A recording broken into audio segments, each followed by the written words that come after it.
साथियों नमस्कार, मैं विनय स्वागत करता हूं आपका आपके अपने YouTube channel our past and future पर। साथियों, हम लोग जिस विषय पर लगातार चर्चा कर रहे हैं वो है हमारा इतिहास विषय। और इतिहास विषय में हम लोग जिस टॉपिक पे बात कर रहे हैं वो है बौद्ध धर्म। पिछली वीडियो में जब हम लोग ने इसका पार्ट 1 बनाया तब हमने महात्मा बुद्ध और उनसे जुड़ी हुई जितनी मोटी मोटी बातें थी उस पर थोड़ी चर्चा की। हालांकि वो उतना ज़्यादा आप यूँ कह सकते हैं वाइड नहीं था, लेकिन एग्ज़ाम पर्पज़ से अगर हम लोग देखें तो काफ़ी इनफ था। आज हम लोग देखने वाले हैं बौद्ध धर्म और इसका विस्तार।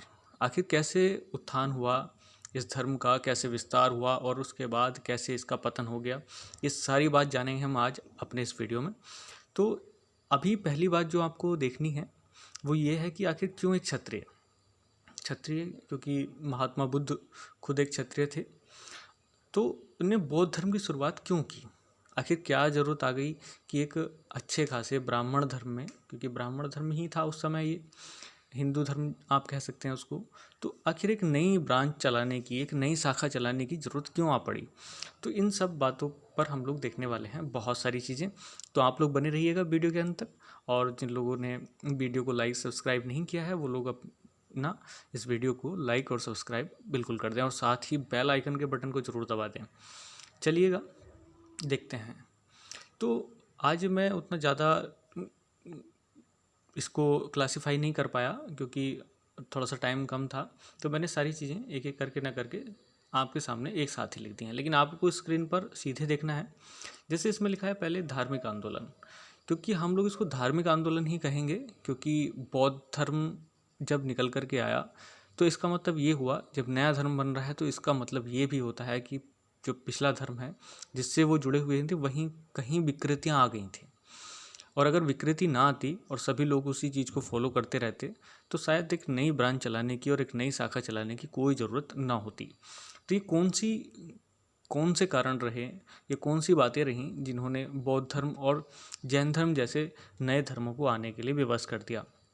तो उद्भव के कारण आप लोग देख रहे हैं स्क्रीन पर 3 हैं। एक तो वैदिक कर्मकांड, जो पहला उदाहरण, पहला रीज़न मिलता है इसका। दूसरा पूर्वोत्तर भारत में कृषि का विस्तार और तीसरे में थे वर्णभेद।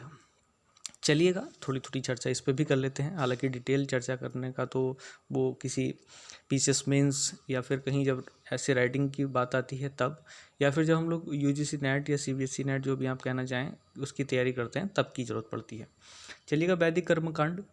वैदिक कर्मकांडों में आप लोग देखेंगे कि इतने सारे कर्मकांड हो गए थे या इतने सारे पाखंड हो गए थे कि वो कहीं ना कहीं प्रॉब्लम क्रिएट कर रहे थे। इतना ज़्यादा कॉम्प्लिकेटेड, ज़रा सा अगर कोई भी यज्ञ करवाना है तो इतने सारे कर्मकांड की एक आम व्यक्ति के हिसाब से करवा पाना उसको बड़ा मुश्किल होता था। एक एक यज्ञ के बदले कहीं कहीं गायें दान होती थी और बहुत सारी संपत्ति देनी पड़ती थी। तो ये आप देखेंगे कि ऐसे कर्मकांड हो गए कि एक आम व्यक्ति इनको करा पाने में अक्षम हो गया। और इतना ही नहीं, इसके साथ साथ जो और चीज़ें थी वो भी साथ साथ आने लगी। एक्सपेंसेस तो थे लेकिन उसके साथ ही सभी धर्मों को अधिकार नहीं था इस प्रकार का ये कराने का, और सभी के लिए सिस्टम भी अलग अलग बटा हुआ था। तो पहला जो वैदिक कर्मकांड था, इनकी अधिकता की वजह से, क्योंकि हर चीज़ के लिए यज्ञ का प्रावधान था।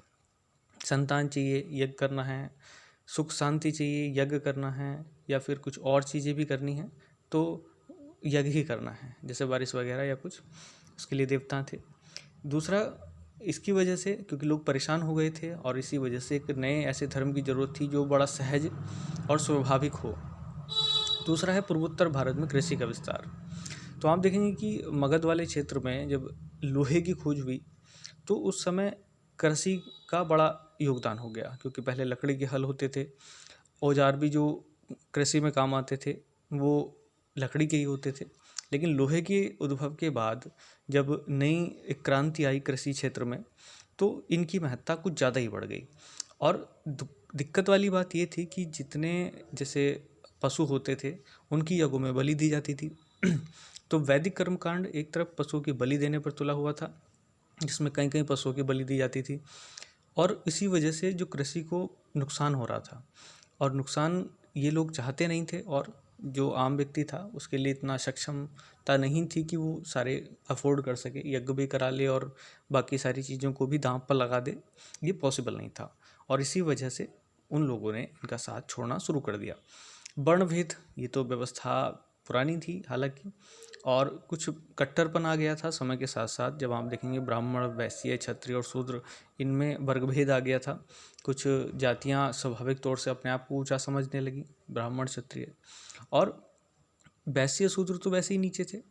तो ये आप देख सकते हैं कि शूद्रों की उस समय हालत ये नहीं थी, और या वैश्यों की, कि वो एक ऐसे वर्ग जो टॉप पर था उस समय, ब्राह्मण, उसके खिलाफ खड़े हो सके।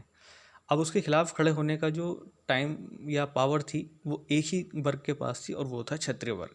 क्योंकि क्षत्रिय वर्ग पहले से ही सुरक्षा की जिम्मेदारी लिए हुए था देश प्रदेश की, और उसके पास हथियार थे सारे, और उसे काफ़ी सारे अधिकार भी धार्मिक तौर से भी और राजनीतिक तौर से भी मिले हुए थे। तो सामने इसी वजह से एक क्षत्रिय निकल कर के आया, जिसे हम लोग कह सकते हैं महात्मा बुद्ध। कारण चाहे और पीछे जो रहे हों या और चीज़ें जो घटी हुई हों, वो एक अलग बात है। तो इस वजह से, इन विशेष 3 कारणों की वजह से एक नई चीज़ निकल कर के आई, और वो ये कहा गया धार्मिक आंदोलन, जिसमें बौद्ध और जैन 2 नए धर्म निकल कर के आए, और ब्राह्मणों को पीछे की तरफ रहना पड़ा। चलिएगा, अब देखते हैं कि आखिर इतनी जल्दी, आप देखेंगे कि इतना जल्दी निकलने के बाद ये इतने बड़े क्षेत्र पर विस्तारित हो गया बौद्ध धर्म। और उसके बाद तो आप देखेंगे कि पूरे विश्व में, इधर हमारा जो एशिया का क्षेत्र है, जिसमें ऊपर चीन, थाईलैंड, रूस, नेपाल, और नीचे इंडोनेशिया तक, भारत में तो है ही, म्यांमार, इतने सारे देशों में फैल गया। तो इसके पीछे तो जो सिस्टम था बना हुआ, वो क्या था? आखिर महात्मा बुद्ध ने ऐसा क्या किया कि उस समय इतना ये प्रभावशाली हुआ और राजा महाराजा सारे इनके पास आने लगे? चलिएगा देखते हैं क्या बात थी। तो पहला जो रीज़न रहा वो था महात्मा बुद्ध का आकर्षण और प्रभावपूर्ण व्यक्तित्व। सभी पॉइंट्स को आप एक साथ ना पढ़ें, क्योंकि मैं इसको क्लासीफाई करना भूल गया हूँ, और ये समय अभाव के वजह से रह भी गया है। तो आप लोग अभी एक एक पॉइंट को ही लेकर के चलें मेरे साथ। महात्मा बुद्ध का आकर्षण और प्रभावपूर्ण व्यक्तित्व। एक तो व्यक्ति क्षत्रिय थे स्वभाव से, और उस समय आप जानते थे कि क्षत्रियों का जो रखरखाव होता था और पहनावा भी होता था, और स्पेशली उनकी जो बॉडी फिटनेस होती थी वो एक स्पेशल थी। और एक राजकुमार, आप समझ सकते हैं कि कितना ज़्यादा ऐसा व्यक्तित्व रहा होगा प्रभावशाली, जो एक आम तौर पर साधारण तौर से नहीं मिलता। अगर कोई नॉर्मल व्यक्ति खड़ा होता तो शायद उसको फॉलो करने वाले लोग भी कम होते। जैसे आज भी आप लोग देखें कि अगर कोई चलता फिरता किसी को राय देने की कोशिश करे, तो कोई लोग राय लेने को तैयार होते नहीं हैं। तो इसीलिए जो भी व्यक्ति काम कर रहा है या आगे खड़ा हुआ है, तो उसे अपना सारा समर्पण करना होता है। तो इसी वजह से महात्मा बुद्ध ने अपना समूचा राजपाट और अपनी पत्नी और अपने बच्चों तक को छोड़ करके वो बौद्ध धर्म के प्रचार प्रसार में लग गए। अगला जो पॉइंट था जिसके कारण ये विस्तार हुआ, वो था बौद्ध धर्म की सरलता। बौद्ध धर्म में कोई विशेष नियम कानून या कुछ इस प्रकार के कर्मकांड नहीं थे जो वैदिक काल से चले आ रहे थे। उनको सहजता के साथ बौद्ध धर्म में प्रवेश कराना होता था। बौद्ध धर्म की दीक्षा दी जाती थी। शिक्षा और दीक्षा में थोड़ा सा फर्क होता है, वो गुरु ज्ञान वाली बात होती है। तो बौद्ध धर्म की सरलता ये इसके विस्तार का महत्वपूर्ण कारण बनी। अगला जो इम्पोर्टेंट पॉइंट है वो है पाली भाषा का प्रयोग। तो आप समझ सकते हैं कि संस्कृत की जो जटिलता आ गई थी वैदिक ग्रंथों में, ब्राह्मण ग्रंथों में, उससे कहीं हट करके लोग पाली भाषा उनकी आम बोलचाल की भाषा थी, तो उस भाषा में वो लोग सभी चीज़ों को बड़े आसानी से समझ सकते थे।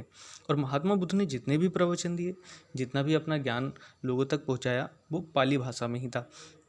तो आप देखेंगे कि जो आसपास का क्षेत्र था, जो लोग बचे हुए थे या जिन लोगों को ज्ञान नहीं था, वो संस्कृत के जटिल शब्दों को और उनकी व्याख्या को नहीं समझ सकते थे, वो सहज भाषा में नई नई चीज़ों को समझ गए।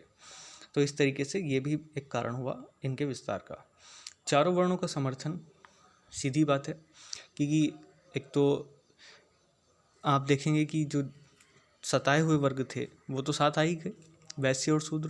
वो तो नया चाह ही रहे थे कि कुछ ऐसा नया कुछ हो जाए जिससे कि हम लोग एक नया जीवन और एक सही डायरेक्शन में जीने वाली लाइफ को दिशा दे सकें। तो उनके लिए ऐसा हुआ भी। और क्षत्रिय तो ये थे ही, तो क्षत्रिय भी इनके साथ रहे, वैश्य भी रहे, शूद्र भी रहे। और साथ ही साथ जब कुछ जो लो लेवल के ब्राह्मण उस समय थे, जिनको नहीं मिल पा रहा था किसी वजह से, पद, तो वो लोग भी इनके साथ हो गए, और कुछ विद्वता के कारण। तो इस तरीके से आप देखेंगे कि चारों वर्णों का समर्थन मिलने की वजह से ये धर्म बड़ा प्रचारित प्रसारित हुआ। अगला है राज्य के संरक्षण। तो सीधी बात है, क्योंकि खुद राजा थे और दूसरा राजा इनको सम्मान न दे, ऐसा नहीं हो सकता था। क्योंकि अगर कोई आम व्यक्ति ऐसा खड़ा होता तो उसको सपोर्ट करने में बहुत बहुत समय लग जाता, क्योंकि ये खुद राजा थे। तो इस वजह से जो इनके मित्र, पिताजी के मित्र राजा थे या इनके पड़ोसी राजा थे, उन्होंने इसको स्वाभाविक तौर से अपनाया और स्वीकार भी किया। और ये बड़ा आसान हो गया महात्मा बुद्ध के लिए कि उन्होंने अपने धर्म को आसानी से प्रचारित प्रसारित कर दिया। अगला है बौद्ध धर्म का योगदान बौद्ध संघ का। साथियों, आप देखेंगे कि महात्मा बुद्ध ने संघ भी बनाया, क्योंकि संघ के तौर पे जिसे आप बोलते हैं यूनिटी इज ऑलवेज स्ट्रेंथ, कि जो एकता में बल होता है वो तो हमेशा आप लोग देखेंगे ही।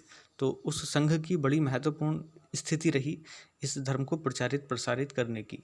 और मैं तो इसलिए भी कहता हूँ कि अगर आप लोग तक ये वीडियो पहुँच पा रही हो या फिर और चीज़ें भी पहुँच पा रही हों, तो आप लोग कोशिश ये करिएगा कि एक विशेष यूनियन में आप लोग बंधें, विशेष यूनियन के साथ आप लोग रहें, जिससे आप लोग अन्य चीज़ों को कॉन्क्लूड करने में कोई दिक्कत ना हो।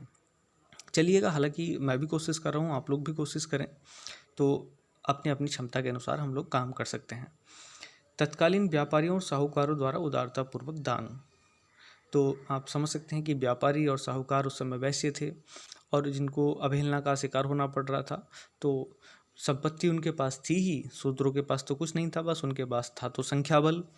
तो संख्या के तौर पे वो आए, संपत्ति के तौर पे इनको समर्थन मिला वैश्यों का, और बल के तौर पे जो भुजाओं का और इनके लिए संरक्षण मिला इनको क्षत्रिय राजाओं का। और इस तरीके से बौद्ध धर्म पूरी तरीके से सिक्योर हो गया। आप देखेंगे ना तो संख्या बल में कम है, ना संपत्ति और पैसे के तौर पे कम है, ना ये क्षत्रिय भाव से कम है, या यूँ कह लीजिए सुरक्षा के भाव से कम है। तो किसी भी प्रकार की असुरक्षा का विचार अब नहीं रहा, और इस वजह से इतना बड़ा धर्म फैल गया। चलिएगा, ये तो हुई इसके प्रचार प्रसार की बात। लेकिन आप देखेंगे कि कुछ समय बाद बौद्ध धर्म अपनी पुनः स्थिति में आ गया और इसने अपना अस्तित्व खोना शुरू कर दिया। ऐसा ये एकदम नहीं हो गया, बहुत समय लगा इसको होने में। तो हम लोग ये कारण देख लेते हैं कि कौन कौन से कारण इसमें महत्वपूर्ण रहे हैं। पहला, बौद्ध संघ में विभेद और उनके अनुयायियों का विभिन्न संप्रदायों में विभाजन। ये तो हमेशा से हुआ ही है, चाहे वो कोई देश रहा हो, चाहे वो कोई संस्था रही हो, या फिर कोई स्टेट रहा हो। एक समय ऐसा आता है कि जब विचार नहीं मिल पाते हैं और उसके बाद उसमें विच्छेद हो ही जाता है।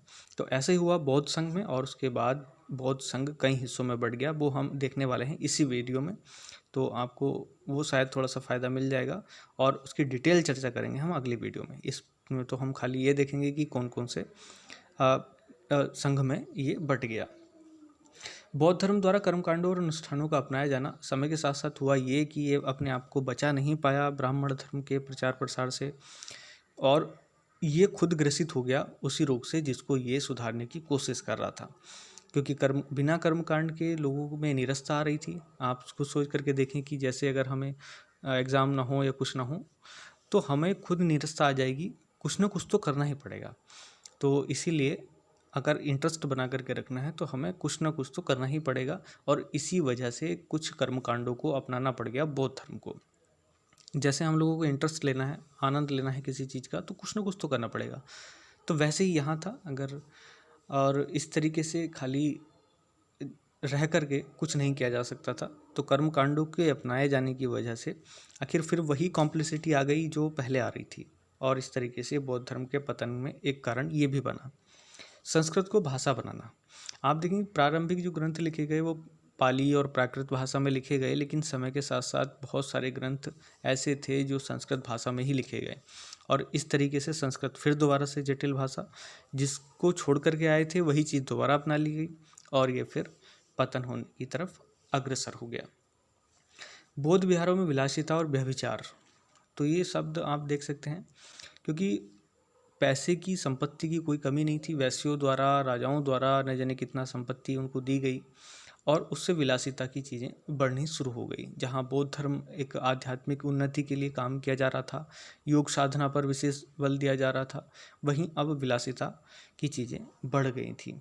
और व्यभिचार आप समझ सकते हैं कि इस ज़माने में जब महात्मा बुद्ध ने पहले महिलाओं को संघ में प्रवेश की अनुमति नहीं दे रखी थी और आनंद के कहने पर इसको अनुमति दी, और उन्होंने बताया कि अनुमति देते समय कि अगर ये धर्म 1000 साल चलता तो अब सिर्फ 100 साल चलेगा, क्योंकि उन्हें अंदाज़ा था कि इस प्रकार की समस्याएं साथ रहने पर महिलाओं पुरुषों की ये समस्याएं बढ़ेंगी, और ऐसा हुआ भी। और इसी वजह से बौद्ध धर्म के पतन के बहुत सारे रीज़न निकल करके आए।